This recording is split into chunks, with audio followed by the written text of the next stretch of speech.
شکر اصل میں ایک جذبہ ہے کہ جو کسی کے ساتھ اگر کسی نے خیر کیا ہو، بھلائی کی ہو، احسان کیا ہو، کسی تکلیف سے اس کو بچایا ہو، چھٹکارا دلایا ہو، تو ایک جذبہ پیدا ہوتا ہے انسان کے قلب کی گہرائی سے. اب اسے ہم جذبہ تشکر کہیں گے، جذبہ امتنان کہیں گے. یہ قلب کی گہرائی سے ابھرتا ہے اور پھر زبان پر بھی آتا ہے. آپ کا شکریہ، میں آپ کا شکریہ ادا کرتا ہوں. یہ شکر جو ہے در حقیقت یہ فطرت کی صحت کی علامت ہے. اگر فطرت صحیح ہے تو شکر لازماً ہوگا، اور اگر شکر نہیں ہے تو معلوم ہوا کہ فطرت مسخ ہو چکی. آپ کے ساتھ کسی نے بھلائی کی اور آپ کے اندر یہ جذبہ بھی پیدا نہیں ہوا. یہ تو حیوانات تک کے اندر ہے.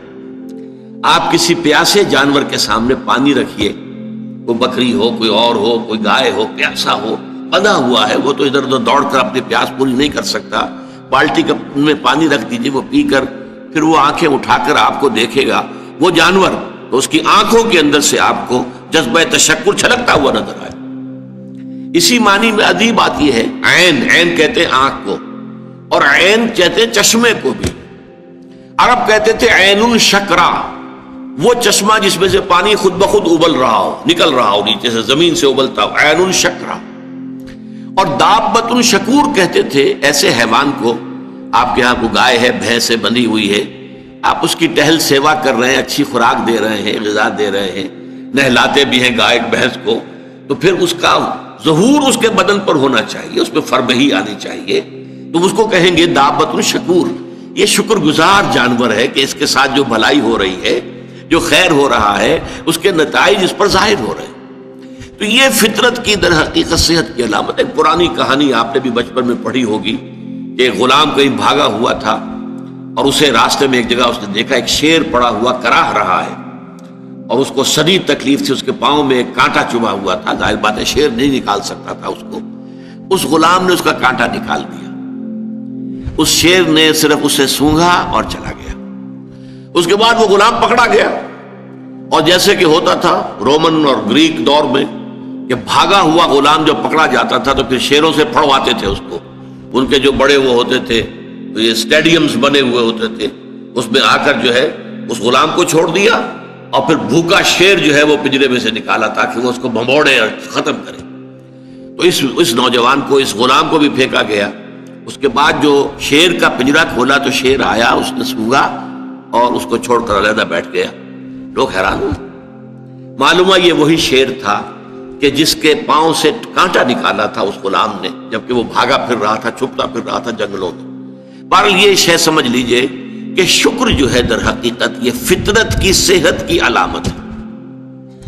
یہاں تک فرمایا حضور نے من لم یشکر الناس لا یشکر اللہ. یہ شکر ایسی شے ہے جو انسانوں کا شکر گزار نہیں ہے، وہ کبھی اللہ کا شکر گزار بھی نہیں ہو سکتا.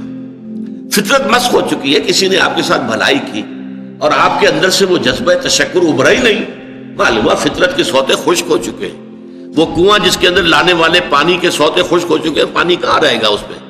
تو خالی کنواں ہے. تمہاری بھی فطرت جو ہے خالی ہو چکی ہے، اور تمہارے اندر وہ جو جذبہ تشکر موجود نہیں ہے، تو گویا کہ فطرت کے سوتے خشک ہو چکے.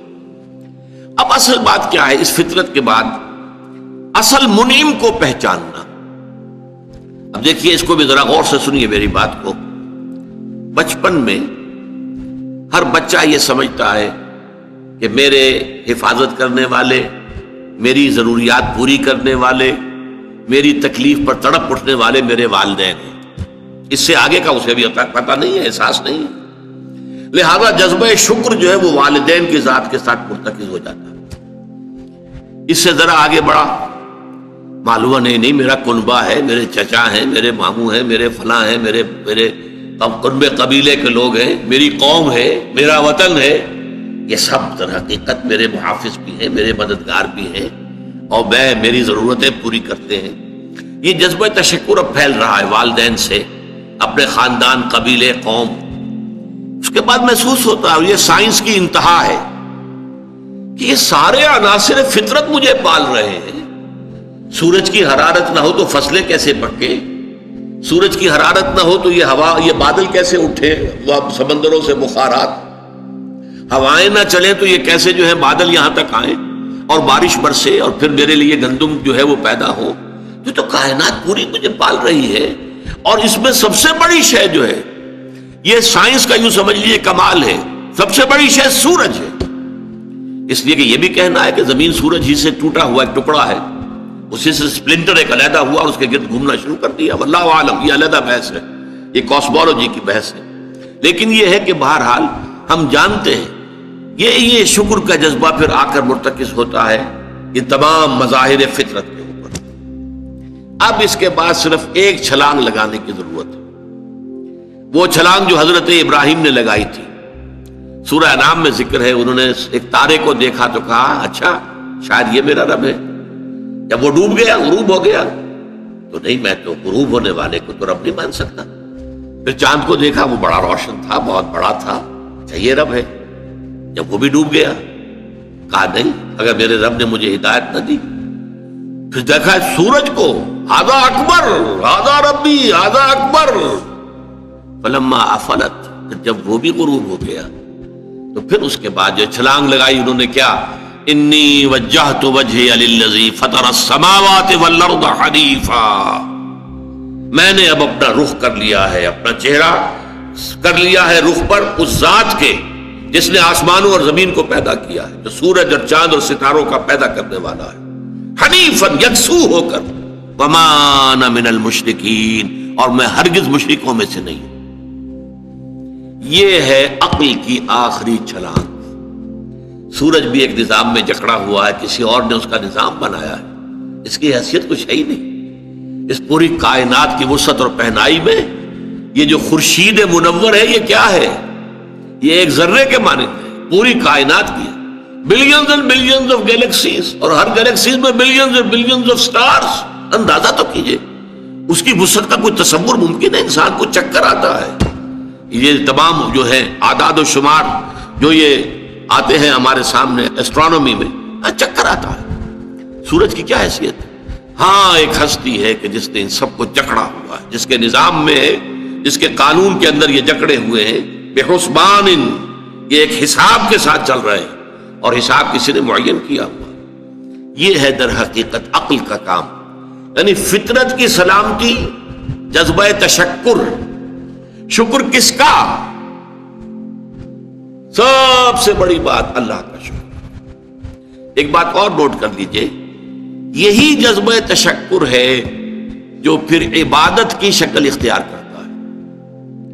دیکھیے شکر، آپ کے ساتھ کسی نے بھلائی کی، آپ کی فطرت کا تقاضا نمبر ایک یہ کہ اس کا شکریہ ادا کریں. نمبر دو یہ کہ آپ بھی کوشش کریں کہ کوئی میں بھی اس کی خدمت کروں، کو میں اس کو بدلہ دوں. هل جزاء الاحسان الا الاحسان، بھلائی کا بدلہ سوائے بھلائی کے اور کیا ہو سکتا ہے؟ لیکن فرض کیجئے کہ وہ ہستی اتنی بلند و بالا ہو، والدین کی آپ کچھ نہ کچھ خدمت کر کے کچھ کسی درجے میں جو انہوں نے بچپن میں پالا پوسا تھا، کسی درجے میں آپ اس کا جواب، اس کا بدلہ دے سکتے ہیں. بڑھاپے میں یہ ہے کہ انہیں فلا تقل لہما اف ولا تنہرہما، انہیں اف تک نہ کہا جائے، انہیں جھڑکا نہ جائے، ان کی اطاعت کی جائے، ان کی فرما برداری کی جائے. ہاں ناحق بات میں ان کی بات نہیں ماننی، شرک پہ مجبور کریں تو ان کو نہیں ماننا ان کے حکم کو، لیکن باقی یہ اور چیزوں کے اندر ماننا. تو یہ سارا معاملہ یہ کسی نہ کسی درجے میں آپ نے اسے بدلہ دے دیا اور جو بھی ہے. لیکن جہاں کہیں ایسی ہستی کا شکر ہے کہ جسے آپ کو بدلہ دے نہیں سکتے، سورج کو کیا بدلہ دیں گے، وہاں یہی جذبہ تشکر جو ہے جذبہ عبادت میں ڈھل جاتا ہے. ہاتھ جوڑ کے کھڑے ہو گئے سورج کے سامنے، ڈنڈوت کر رہے ہیں، سجدہ کر رہے ہیں. یہ کیا ہے، کیوں ہے؟ یہ وہی جذبہ تشکر ہے کہ اس سورج ہی سے ہمارا سارا نظام چل رہا ہے، میرا پورا وجود یہ در حقیقت اسی کے ذریعے سے اس کی ساری ضرورتیں اور سارے تقاضے پورے ہو رہے ہیں. یہی جذبہ تشکر ہے جو جذبہ عبادت کی شکل اختیار کرتا ہے. اور جب جذبہ تشکر صحیح جگہ جا کر لگ گیا، یعنی جیسے کہ میں مثال بارہا دیتا رہا ہوں کہ اگر آپ کو کسی اونچی فصیل پر چڑھنا ہے اور آپ کے پاس جو ہے وہ ایک کمند ہے، تو پہلے کمند کو آپ پھینکیں گے اونچا، آپ کے بازو میں طاقت ہونی چاہیے. اگر بازو میں طاقت ہی نہیں ہے تو کمند کہیں قریب ہی جا کے اٹک گئی تو جہاں تک وہ اٹکی ہے وہیں تک چڑھ سکتے ہیں نا، اس سے آگے تو نہیں جا سکتے. تو کمند کو پہنچانا ہے پہلے اونچائی تک. اب دیکھیے اس کو اقبال نے کہا ہے یزداں بکمنداور، اے ہمت مردانہ، تمہاری کمند یزداں کے ساتھ جا کر جڑے، اللہ کو پہچانو۔ تمہاری عقل کا جو ہے در حقیقت امتحان یہ ہے کہ اصل منعم حقیقی، اصل محسن حقیقی، اس کے انعامات، اس کے احسانات، اس نے تمہیں پیدا کیا، تمہاری ضرورت کی چیزیں پیدا کی۔ ان تعدوا نعمت اللہ لا تحصوها، اگر تم اللہ کی نعمتوں کو گننا چاہو کبھی احسان نہیں کر سکتے، کبھی ان کی گنتی نہیں کر سکتے۔ اس کے لیے تمہارا جذبہ شکر جو ہے وہ ڈھل جانا چاہیے جذبہ عبادت میں۔ اور یہاں اس رکوع کے اعتبار سے اس کے جو سب سے بڑا مظہر ہے وہ اب آ رہا ہے، وَإِذْ وَلَقَدْ آتَيْنَا لُقْمَانَ الْحِكْمَةَ أَنِ اشْكُرْ لِلَّهِ، أَنِ اشْكُرْ لِلَّهِ، گویا کہ حکمت کا تقاضا یہ کہ شکر کا جذبہ اللہ تعالیٰ کی ذات کے ساتھ وابستہ ہو جائے۔ وَمَنْ يَشْكُرْ فَإِنَّمَا يَشْكُرُ لِنَفْسِهِ، اور جو کوئی شکر کرتا ہے وہ اپنے بھلے کو کرتا ہے۔ اللہ کا کوئی کام نہیں بنتا اس سے، اللہ کی کوئی ضرورت پوری نہیں ہوتی، وہ ضرورت سے مبرہ ہے، منزہ ہے، اعلیٰ ہے، عرفہ ہے، اس کی کوئی ضرورت نہیں، احتیاج ہے ہی نہیں، وہ محتاج نہیں ہے، وہ تو غنی ہے۔ تو اس لیے فرمایا من یشکر فانما یشکر لنفسہ، لنفسہ سے مراد کیا ہے؟ اگر آپ کے اندر جذبہ شکر ہے اور وہ جذبہ تشکر جا کر ذات باری تعالیٰ کے ساتھ منسلک اور ملحق بھی ہو گیا ہے، اب آپ کی شخصیت کا ترفع ہوگا، شخصیت ابھرے گی، شخصیت اپجے گی، شخصیت کی ترقی ہوگی، شخصیت میں ترفع پیدا ہوگا، بلندی آئے گی، تعمیر سیرت جسے کہتے ہیں، جسے اقبال تعمیر خودی کہتا ہے۔ صحیح معنی میں واقعتاً آپ ایک ایسے انسان بن سکیں گے کہ جن کے بارے میں قرآن نے کہا ہے کہ وَلَقَدْ خَلَقْنَا الْإِنسَانَ فِي أَحْسَنِ تَقْوِيمٍ، ہم نے انسان کو بہترین حساب پر پیدا کیا۔ وہ انسان بننے کے لیے ضروری ہے کہ آپ کی فطرت سلیم ہو اور عقل سلیم، فطرت سلیمہ جذبہ تشکر موجود ہو، عقل سلیم اصل محسن کو پہچان لے، اصل منعم کو پہچان لے، اور یہ منسلک ہو جائے پھر جذبہ تشکر ذات باری تعالیٰ کے ساتھ، تو اس کا بھلا تمہیں کو پہنچے گا، تمہاری شخصیت کی تعمیر ہوگی، تمہاری خودی جو ہے وہ پختہ ہوگی، مضبوط ہوگی، تمہاری اپنی سیرت و کردار جو ہے اس کی نشو و نما ہوگی۔ وَمَنْ يَشْكُرْ فَإِنَّمَا يَشْكُرُ لِنَفْسِهِ وَمَنْ كَفَرَ، اور جو کفر کرے فَإِنَّ اللَّهَ غَنِيٌّ حَمِيدٌ، تو اللہ تو غنی ہے اور حمید ہے۔